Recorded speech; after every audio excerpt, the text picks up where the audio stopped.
দুশ্মন যতই শক্তিশালী হোক না কেন, একটি দোয়া পড়ুন, দুশ্মন চিরতরে শেষ হয়ে যাবে। দুশ্মন আপনার কাছে ক্ষমা চাইবে, আপনার কাছে বাধ্য হবে। আমাদের অনেকের দুশ্মন আছে, অনেকে যে যত ভালোবেসি তার দুশ্মন তত বেশি। নবীজি সাল্লাল্লাহু আলাইহি সাল্লামের মতো ভালো নবী পৃথিবীতে আর কেউ ছিল না। নবী সাল্লাল্লাহু আলাইহি সাল্লাম সর্বশ্রেষ্ঠ মহানবী ছিলেন। সেই নবীজি সাল্লাল্লাহু আলাইহি সাল্লামেরও কিন্তু দুশ্মন ছিল। আবু জাহেল, উতবা, শাইবা মিলে সবসময় নবী সাল্লাল্লাহু আলাইহি সাল্লামকে বিরক্ত করত, আঘাত করতে চেষ্টা করত, তাকে দুনিয়া থেকে বিদায় করার ষড়যন্ত্র করত।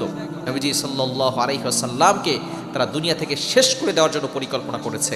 সুতরাং আপনি যত ভালো ব্যবহার করবেন, মানুষ তত বেশি আপনার সাথে খারাপ ব্যবহার করবে। এজন্য দুশ্মনকে বাধ্য করার জন্য, দুশ্মন যাতে করে আপনাকে ক্ষতি করতে না পারে, আপনি একটি আমল করবেন। এই দোয়াটা আপনি ফজরের নামাজের পরে 7 বার পড়বেন, মাগরিবের পরে 7 বার পড়বেন। এটা নবীজি সাল্লাল্লাহু আলাইহি ওয়াসাল্লাম নিজে শিক্ষা দিয়েছেন। দোয়াটি হচ্ছে আল্লাহুম্মা ইন্না নাজআলুকা ফি নুহুরিহিম ওয়া নাউযু বিকা মিন শুরুরিহিম। এই দোয়াটা অনেকেই জানি।